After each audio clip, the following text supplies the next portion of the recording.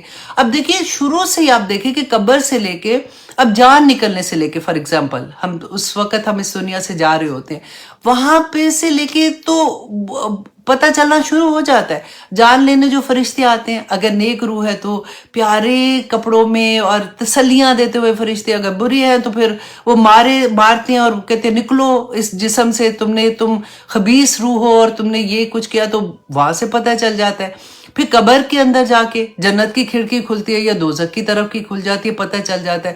پھر امتحان میں پھر جو ہم نے پل صراط سے گزرنا ہے ادھر پتہ چل جاتا ہے. نور انسان کے ساتھ ہوگا، اللہ سبحانہ تعالیٰ نے فرمایا نا کہ نور جو انسان کے اعمال کا نور ہوگا. اب جیسے اعمال ہوں گے ویسا نور ہوگا. پل صراط پر پار کرنا کوئی آسان ہے.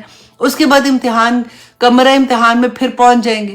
وہاں پہ نامہ اعمال اگر دائیں ہاتھ میں آئیں گے تو پاس ہو جائیں گے، بائیں میں آئیں گے تو فیل ہونے والی بات ہے. ابھی امتحان کوئی نہیں ہوا، ابھی تو اللہ کے پاس بھی نہیں گئے، پیچھے سے ہی یہ سارا کچھ ہو رہا ہے. تو اس میں اللہ سبحانہ تعالیٰ نے 30 پارے میں کیا کہا ہے کہ جن کا نامہ اعمال دائیں ہاتھ میں آئے گا وہ خوشی سے چھلانگے لگاتے لگاتے اپنے گھر والوں کی طرف جائیں گے اور ان کو خوشخبری دیں گے کہ میں پاس ہو گیا. اور جن کے نام اعمال بائیں ہاتھ میں ہوں گے نعوذ باللہ، تو وہ اس وقت روئیں گے اور یہ کہیں گے کہ کاش کہ میں دنیا میں جب اپنے اہل کیونکہ یہ آدمیوں کی بات ہو رہی تھی کہ اپنے اہل کے پاس آتا تو مجھے یہ پتا ہوتا کہ میں مطلب اس میں میں مفہوم بتا دیتی ہوں کیونکہ لمبی سورہ ہے یہ، کہ جس میں وہ یہ کہتے ہیں کہ میں گھر آتا تھا تو میں تو چین سے سو جاتا تھا، میری بیوی میرے بچے کس حال میں باہر نکل رہے ہیں اللہ کے احکامات، کیونکہ وہ قوام تھا گھر کا، اس پہ بنتا تھا کہ وہ یہ دیکھے کہ میرے گھر والے کیا کر رہے۔ دیکھیں تربیت ماں باپ دونوں کا کام ہے، لیکن قوام کی ایک اپنی ذمہ داری بھی ہے، تو وہ وہاں پہ روئے گا اس بات کو دیکھ کے کہ میری وجہ سے میں نے اپنی فیملی کے ساتھ کیا کیا اور میں خود کس مصیبت میں پھنسا تھا۔ 30 پارے میں پڑھ کے دیکھیے گا، یہ سب کچھ ہے اس میں۔ اللہ سبحانہ تعالیٰ فرماتے ہیں انما، کہ بے شک، اب یہاں پہ جواب اللہ سبحانہ تعالیٰ مشرکین کو دے رہے ہیں، انما قولنا، کہ ان کو یہ لگتا تھا نا کہ لو قیامت کیسے آئے گی، اتنا یہ جو میں آپ کو پورا حساب کتاب بتا لو، یہ ایسے اتنا مشکل کام، ہم اتنے سے تو ہم انسان ہیں، ایک ٹھا کر کے کوئی ڈراتا ہے تو ہم ڈر جاتے ہیں، تو کہاں ہم یہاں سے گزر کے پھر آگے پہنچ رہے ہوں گے، پھر زندہ بھی رہ رہے ہوں گے، تب کیسے ہوگا؟ تو اللہ سبحانہ تعالیٰ بتاتے ہیں کہ یہ کرنا اللہ کے لیے تو کوئی مشکل نہیں ہے۔ انما آتا ہے زور جب دینا ہوتا ہے نا کسی بات پہ تو اس کے لیے آتا ہے، بے شک قولنا، ہمارا کہنا، ہمارا لشیئن، کسی نکرہ ہے، کسی بھی چیز کا، جو چیز بھی آپ امیجن کر سکتے ہو نا، کسی چیز کا، اذا اردناہو، جب ہم اس کا ارادہ کرتے ہیں، ان نقولا، یہ کہ ہم کہتے ہیں، لہو کن، اس کو کہتے ہیں کہ کن، فیکون، تو وہ ہو جاتی ہے۔ اللہ کے لیے کوئی مشکل نہیں ہے، ایک کن پہ پوری دنیا میں جب سے آدم علیہ السلام سے لے کے آخری وقت تک کے ہر انسان کا نامہ اعمال نکل کے باہر آ جائے گا۔ ایک چپ ہمارے یہ لگی ہوئی انہوں کی وہ آئی آیت میں ہے نا کہ ہر ایک انسان کا جو بھی نامہ اعمال ہے نا، کرامن کاتبین لکھ رہے ہیں نا، تو یہ سارا کچھ لے کے حاضر ہو جائیں گے اس دن۔ تو ایک ایک چیز، زمین بولے گی، آسمان بولے گا، ہوائیں گواہی دیں گی، اور ہماری جلدیں، میں نے آپ کو یہ پہلے بھی بتایا تھا نا، یہ بولیں گی۔ اور قیامت کے دن اللہ سبحانہ تعالیٰ جب یہ کہیں گے تو انسان اپنی جلدوں کو خود کہے گا کہ تم میرے خلاف کیوں گواہی دے رہی، تم تو میری ہو نا۔ تو وہ کہیں گے کہ آج اللہ سبحانہ تعالیٰ نے ہمیں گویائی بخشی ہے، زبان بخشی ہے، تو ہم کیوں نہ بولیں؟ تم نے جو گناہ کیے دنیا میں، ہماری جلدیں بولیں گی۔ اللہ اکبر۔ تو اللہ سبحانہ تعالیٰ کہتے ہیں کہ میں تو ایک کن کہتا ہوں تو فیکون ہو جاتا ہے۔ والذین ہاجروا، اب آیت نمبر 41 میں اللہ سبحانہ تعالیٰ فرماتے ہیں وہ لوگ جنہوں نے ہجرت کی۔ کیسے ہجرت کی؟ اب ہجرت تو دیکھیں نا، پرندے بھی کرتے ہیں، ایک جگہ سے دوسری جگہ جاتے ہیں، انسان بھی ہجرت کرتے ہیں۔ میں پاکستان سے فار ایگزامپل امریکہ آئی ہوں، تو میں کیوں آئی ہوں؟ میرا مقصد کیا تھا؟ مین تو یہ ہے نا، ہجرت کرنا ہی صرف کافی نہیں ہے۔ والذین ہاجروا فی اللہ، اللہ کی خاطر، من بعد ما ظلموا، اس کے بعد کہ ان پر ظلم کیا گیا تھا۔ یہ کن کے بارے میں بات ہو رہی ہے؟ دیکھیں، کسی بھی جگہ پہ، کسی بھی ملک میں جہاں پہ کوئی مسلمان رہتا ہے، اس کو یہ ہے کہ اس پہ ظلم کیا ہو رہا ہے کہ اس کو اپنے عقیدے پہ قائم رہنا مشکل ہو رہا ہے، اس کو اپنی فرض جو ہے اس کو وہ پورے نہیں کرنے دیے جا رہے، اس کو نماز نہیں پڑھنے دی جاتی، اس کو حجاب نہیں لینے دیتے عورتوں کو، یا ان کی مسجدیں جلائی جا رہی ہیں، یہ اس طرح کی جو بھی چیزیں ہوتی ہیں، اور اس کی وجہ سے اللہ کی خاطر وہ جب ہجرت کرتے ہیں تو ان کے انعامات اللہ سبحانہ تعالیٰ یہاں پہ بتا رہے ہیں، وہ ان کے لیے نہیں ہے جو ہم لوگ تو کیوں آئے، میاں میرے ابھی یونیورسٹی آف ہیوسٹن میں پڑھ رہے تھے تو چلو جی میں بھی آگے ادھر بہتر زندگی کے لیے آئے، رائٹ؟ تو یہ اس میں یہ والی چیز نہیں آتی ہے، یہ کوئی بھی اپنی جاب کی خاطر جاتا ہے یا کسی بھی طرح سے، تو ان کے لیے یہ نہیں ہے۔ ہجرت صرف اس لیے کہ اللہ کی خاطر کی ہو اور اس وجہ سے کی ہو کہ جس جگہ پہ وہ رہتے تھے اور ان کے اوپر ظلم ہو رہا تھا۔ تو اللہ سبحانہ تعالیٰ فرماتے ہیں لَنُبَوِّئَنَّهُمْ، البتہ ضرور ٹھکانہ دیں گے انہیں، فی دنیا میں، حسنتاً، ان کو بہت اچھا ٹھکانہ اس دنیا میں دیں گے، اللہ کا یہ وعدہ ہے۔ دیکھیں ہجرت کوئی آسان نہیں ہوتی۔ آپ مشرکین مکہ کا، میں آئی تھنک یہ آیت پہلے کمپلیٹ کر لیتے ہیں۔ اللہ سبحانہ تعالیٰ فرماتے ہیں کہ ان کو ضرور دنیا میں بھی اس کا اجر دوں گا، وَلَأَجْرُ الْآخِرَةِ، اور یقیناً آخرت کا اجر اکبر سپرلیٹیو ڈگری کہ اس سے بھی بہت زیادہ ہے، لَوْ كَانُوا يَعْلَمُونَ، کاش کہ وہ جان لیتے۔ دیکھیں مسلمانوں کو جب مدینہ میں ہجرت کرنے کا حکم آیا تھا نا، یہ آیا بیسیکلی تب تھی جب ہجرت حبشہ مسلمانوں نے کی تھی، اور اس کے بعد جب مسلمانوں کو مدینہ میں ہجرت کرنے کا حکم آ گیا تھا تو پورا نہ پتہ تھا جس جگہ ہجرت حبشہ میں آپ دیکھیں نہ پتہ ہی نہیں کہ کہاں جا رہے ہیں، کیسے جا رہے ہیں، اگر فیملی ساتھ ہے تو کھائیں گے کہاں، تو رہیں گے کہاں، تو جس جگہ پہ رہنے آپ دیکھیں اس زمانے کا رواج کیا تھا کہ جو قبیلہ تھا نا، اگر قبیلہ سے کٹ گئے تو آپ بالکل ایسے ہو گئے کہ آپ اکیلے، مطلب کوئی قبیلے کی جو وہ ہوتی تھی نا پروٹیکشن ہوتی تھی وہ بہت اسٹرانگ ہوتی تھی، اس کے علاوہ تو بندہ پھر گیا کام سے والی وہ بات ہوتی تھی۔ تو قبیلہ چھوڑنا، اپنے لو ونس کو وہاں چھوڑ کے جانا، اپنا کاروبار چھوڑنا، اور کیوں؟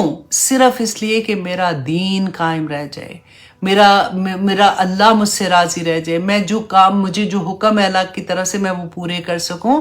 تو اس وجہ سے آپ دیکھیں جب لوگ اسلام لاتے تھے نا تو ان کو کوئی ہار نہیں بنائے جاتے تھے، ان کو یہ پتہ ہوتا تھا کہ جیسے ہم اسلام، کسی کو پتہ چل گیا کہ میں مسلمان ہوں تو اس کے بعد ظلم کی انتہا ہو جاتی تھی۔ ذرا امیجن کرے تھوڑی دیر کے لیے کہ میں ایسی جگہ پہ ہوں جہاں پہ اگر لوگوں کو یہ پتہ لگ جاتا ہے کہ میں مسلمان ہوں تو وہ میرا گھر جلا دیں گے آ کے، اور اگر ان کو میرے بچوں کو ایسے کر دیں گے۔ اگر مجھے یہ پتہ لگے کہ میرا بچہ باہر نکل رہا ہے اور وہ کہتا ہے کہ آئی ڈونٹ کیئر، میں مسلمان ہوں، میں نے کلمہ پڑھا ہے، میں جا کے بتاؤں گا، تو آپ سوچیں کہ وہ ماں کا کیا حال۔ اور میں صرف آپ کو فیل دینا چاہ رہی ہوں کہ آپ کو پتہ ہے کہ باہر لوگ مارنے کے لیے بیٹھے ہوئے ہیں۔ اگر میری بیٹی گھر سے باہر نکلے گی یا بیٹا باہر نکلے گا تو وہ خوف کا عالم، آپ ذرا سوچئے کہ کیا ہوگا۔ وہاں پہ یہی ہو رہا تھا۔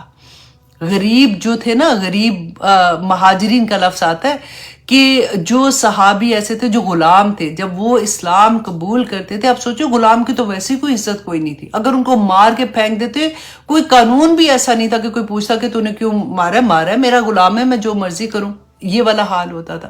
اور غلام جو جب زیادہ تر وہی شروع میں اسلام لائے ہیں، ان کے صہیب رومی کے بارے میں آپ کو تھوڑا سا یہاں پہ بتاؤں کہ وہ جب ہجرت کی تھی انہوں نے تو کیا کیا تھا، کہتے ہیں کہ ان کو رومی اس لیے کہتے تھے کہ یہ بچے تھے جب ان کو اغوا کر لیا گیا تھا اور ان کو روم لے کے چلے گئے تھے، اس لیے ان کے ساتھ رومی کا لفظ آتا ہے۔ تو ان کو نا رسول اللہ صلی اللہ علیہ وسلم ان کو ابو یحییٰ کی کنیت دی تھی، تو اس لیے پکارا کرتے تھے۔ تو کہتے ہیں کہ یہ جب اسلام رسول اللہ صلی اللہ علیہ وسلم نے اعلان کیا نبوت کے لیے تو ہی واز دا فرسٹ 30، ان سے پہلے لوگ اسلام لائے تھے، یہ ان میں تھے جو اسلام لے کے آئے تھے۔ دیکھیں پہلے صرف 30 لوگ، ابھی حضرت یاسر جو تھے نا ان کو یہ اور وہ اکٹھے ایک ہی دن اسلام لائے تھے، تو 30 لوگ اب اسلام لا رہے ہیں، ابھی ظلم ہو رہا ہے، ابھی تو مسلمان کسی مطلب ہوتا ہے نا کہ کسی کھاتے میں نہیں آ رہے، اس میں اتنی جرأت کرنا کہ وہ اسلام لے کے آئے۔ اور کہتے ہیں کہ پھر اس کے بعد جب ہجرت کا حکم آ گیا نا مدینہ میں، تو وہ تو ایک زمانہ تھا جس میں یہ حکم آیا تھا کہ اگر تم ہجرت نہیں کرتے ہو تو تم مسلمان ہی نہیں ہو۔ وجہ یہ تھی کہ مدینہ میں اب مسلمانوں کو طاقت کی ضرورت تھی نا، نمبر آف مسلمان کی ضرورت تھی، کیونکہ جنگوں کا سلسلہ شروع ہو رہا تھا۔ 13 سال میں ایک جنگ نہیں ہوئی، ایک لڑائی، آپ پوری سیرہ کھول کے دیکھ لیں، کوئی چیز آپ کو یہ نہیں ملے گی، کیونکہ حضرت علی، حضرت عمر سارے ادھر ہی تو تھے، اتنے بہادر تھے، کوئی 2 تھپڑ نہیں مار سکتے تھے کسی کو کہ تم کیوں ظلم کر رہے ہو، یہ کیوں مار رہے ہو۔ نہیں ہوا نا، کیونکہ اللہ کا حکم نہیں تھا۔ ابھی یہ تعداد میں تھوڑے تھے، اگر وہاں پہ لڑائی شروع ہو جاتی تو مار مور کے ان کو ختم کر دیتے، ہمتیں ٹوٹ جاتی۔ صبر صبر صبر صبر اگر دیکھنا نا تو 13 سال صحابہ کی زندگیاں دیکھیے، اور اب جب ان کو حکم آ گیا یہ مدینہ کی طرف ہجرت کر رہے ہیں تو راستے میں ان کو مشرکین مکہ نے روک لیا۔ انہوں نے کہا کہ تم کہاں جا رہے ہو؟ تو انہوں نے کہا میں مدینہ جا رہا ہوں۔ انہوں نے کہا تم تو یہاں سے نہیں جا سکتے ہو۔ تو صہیب رومی نے کہا کہ دیکھو مجھے جانے دو، اگر تم نے مجھے روکا تو میرے ہاتھ میں جتنے تیر ہیں نا، تمہیں یہ بات کا اندازہ ہے، بڑے زبردست تیر انداز تھے۔ انہوں نے کہا کہ تمہیں یہ پتہ ہے اس بات کا کہ میرا تیر کبھی خطا نہیں جاتا، تو میں اپنے تیروں سے لڑوں گا اور جب تک میرے پاس آخری تیر ہے میں اپنا دفاع کرتا رہوں گا، اور اگر تیر ختم ہو گئے تو میرے پاس جو تلوار ہے میں اس سے اپنا دفاع کروں گا۔ مطلب یہ تھا کہ تم سارے بھی مارے جاؤ گے، تو اگر تم مجھے جانے دو، اگر تمہیں دولت چاہیے تو نہیں، انہوں نے کہا کہ نہیں ہم تمہیں کوئی یہاں سے چیز لے جانے نہیں دیں گے. تو انہوں نے کہا کہ ٹھیک ہے اگر تم دولت کی وجہ سے کہہ رہے ہو تو میں تمہیں اگر یہ بتا دوں کہ وہ کہاں پہ ہے تو کیا تم مجھے چھوڑ دو گے؟ تو انہوں نے کہا ہاں. تو انہوں نے جب بتا دیا کہ اس زمانے میں کوئی بینک تو نہیں ہوتے تھے کہ فلاں بینک میں پڑی ہے. لوگ یوزلی کیا کرتے تھے اپنی جو سونا ہوتا تھا، کیونکہ میں نے جیسے پہلے بتایا کہ روپے پیسے تو نہیں ہوتے تھے نا، سونا جو ہوتا تھا وہی اسی سے ٹریڈنگ ہوتی تھی یا وہی پیسہ ہوتا تھا. تو انہوں نے جب ان کو وہ کیا کہتے زمین کھود کے سم ٹائم اس کے اندر دبا دیتے تھے اپنی جو بھی ایکسٹرا ایسی چیزیں ہوتی تھیں. تو اب وہاں پہ انہوں نے جب ان کو بتا دیا کہ اچھا میرا مال جو ہے وہ وہاں پہ ہے تو وہاں پہ جا کے تم لے لو، تو اس بنا پہ ان کو چھوڑا گیا. تو انہوں نے کہا کہ ٹھیک ہے اب تم جا سکتے ہو. تو کہتے جب یہ مدینہ پہنچے نا تو صحابہ کو پتا تھا، ان کو خبر مل گئی ہوئی تھی کہ یہ آنے والے ہیں، تو وہ ان کا انتظار کر رہے تھے. ان کو دیکھ کے اتنے خوش ہوئے. تو رسول اللہ صلی اللہ علیہ وسلم نے فرمایا کہ ابو یحییٰ تو نے تجارت میں نفع حاصل کر لیا. سورۃ بقرہ میں ان کے بارے میں آیا نازل ہو گئی. اللہ سبحانہ تعالیٰ نے فرمایا کہ لوگوں میں سے کچھ لوگ ایسے ہیں جو اللہ کی خاطر اپنی جانیں بیچ ڈالتے ہیں تاکہ اللہ کی خوشنودی حاصل کرے. سبحان اللہ، اللہ اکبر. دیکھیے اللہ سبحانہ تعالیٰ کی خاطر ہجرت کرے. اب سوچیں ذرا، اللہ کیا اپنے پاس رکھیں گے؟ کہتے ایک چھوٹی سی نیکی تم اللہ کی خاطر کرتے ہو نا، ابھی اس کا اجر تو آنے میں ٹائم لگے گا، رائٹ؟ لیکن اسی وقت آپ کے دل میں جو سکون ہے نا، اس کی فیلنگ اللہ سبحانہ تعالیٰ دے دیتے ہیں. اللہ سبحانہ تعالیٰ کچھ ادھار نہیں لگتے. آپ اپنا وقت اللہ سبحانہ تعالیٰ کی خاطر دے دو، آپ اپنے پیسے، آپ اپنی کوئی بھی چیز آپ سوچیں کہ اللہ کی خاطر اگر آپ چھوڑتے ہو تو اللہ سبحانہ تعالیٰ کتنے خوش ہوتے ہوں گے. اس پوری بات سے جو ہجرت کی میں آپ کو بات بتا رہی ہوں، تو ہجرت گناہوں سے ہجرت کر کے اللہ کی طرف آنا. اگر ہمیں بری عادتیں تھیں ان کو چھوڑ کے اللہ کے احکامات کی طرف آنا، اس سے بڑی ہجرت کیا ہوگی کسی کے لیے. اللہ اکبر. اس کے بارے میں ایک اور مجھے بڑی پیاری بات لگی کہ رسول اللہ صلی اللہ علیہ وسلم نے فرمایا کہ فقراء مہاجر جو ہے نا، ان کو جنت میں جو عام لوگوں سے 40,000 سال پہلے وہ داخل ہو جائیں گے یا 40 سال پہلے، سم تھنگ لائک دیٹ. اس کے علاوہ جو میں آپ کو مجھے اچھی لگی بات کہ رسول اللہ نے فرمایا کہ جب وہ اٹھیں گے نا، یہ کن کی بات ہو رہی ہے؟ فقراء مہاجرین. یہ وہ مہاجرین تھے جو فار ایگزامپل ابھی مدینہ آئے، جنگ بدر ہوئی، اس میں شہید ہو گئے. انہوں نے تو بھی اچھا وقت نہیں دیکھا، کیونکہ اللہ سبحانہ تعالیٰ نے فرمایا نا کہ دنیا میں بھی ملے گا. اور ہم نے دیکھا عبد الرحمن بن عوف کے بارے میں نے آپ کو بتایا کہ دنیا میں بھی اللہ سبحانہ تعالیٰ ان کو دیں گے اور آخرت میں بھی ان کو بے شمار اجر دیں گے. اب یہ وہ مہاجرین تھے جنہوں نے اچھا ٹائم تو مسلمانوں کا بھی دیکھا ہی نہیں تھا، وہ تو غربت میں ہی چلے گئے. تو اللہ سبحانہ تعالیٰ نے فرمایا کہ جب وہ قیامت کے دن اٹھیں گے تو ان کے چہرے سورج کی طرح جیسے روشن، نور پر نور روشن چہروں کے ساتھ اٹھیں گے، اور اللہ سبحانہ تعالیٰ پھر جو عطا ان کو کریں گے.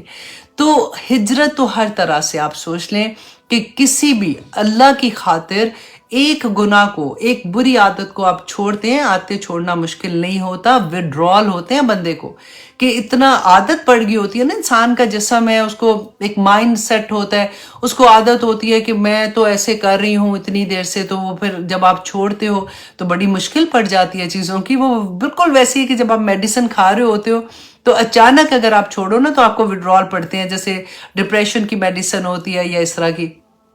تو وہی بات یہاں پہ کہ اللہ سبحانہ تعالیٰ ہمیں توفیق عطا کرے کہ ہم اللہ سبحانہ تعالیٰ کی خاطر ہجرت کرنے والے بن جائیں. دیکھیں اب ہم نے کوئی ایسی والی ہجرتیں تو لکھی نہیں ہے، ہمارے پاس اللہ کا شکر ہے کہ ایسے حالات نہیں ہیں کہ ہمیں کبھی کہیں ایسا ظلم ہو رہا ہے تو ہمیں ہجرت کرنی پڑے، یا پھر کوئی بھی ایسا معاملہ ہمارے سامنے نہیں آتا. تو پھر ہم اتنا بڑا اجر ہمیں کیسے ملے اس دنیا میں بھی اور آخرت میں بھی؟ تو وہ کیسے ہوگا کہ ہم اپنی وہ عادتیں جو اللہ کے احکامات کے خلاف تھی، جب ہماری زندگی میں قرآن کھل گیا، اللہ کے احکامات ہمارے سامنے آ گئے، تو ہم سمینا و اطعنا والے بن گئے. اور پھر ہم وہ انسان بن گئے کہ جنہوں نے اللہ سے یہ وعدہ کیا کہ ان اللہ اشتری من المؤمنین انفسهم واموالهم بان لهم الجنہ، کہ اللہ سبحانہ تعالیٰ میں نے اپنی جان، میں نے اپنا مال، سب کچھ آپ کے لیے چھوڑ دیا. اللہ سبحانہ تعالیٰ میں تیری راہ میں لگا دیا، کیونکہ اللہ سبحانہ تعالیٰ انشاءاللہ پھر اس کا جو اجر عطا کریں گے. دیکھیں میں سوچی تھی عبد الرحمن بن عوف کا 50-50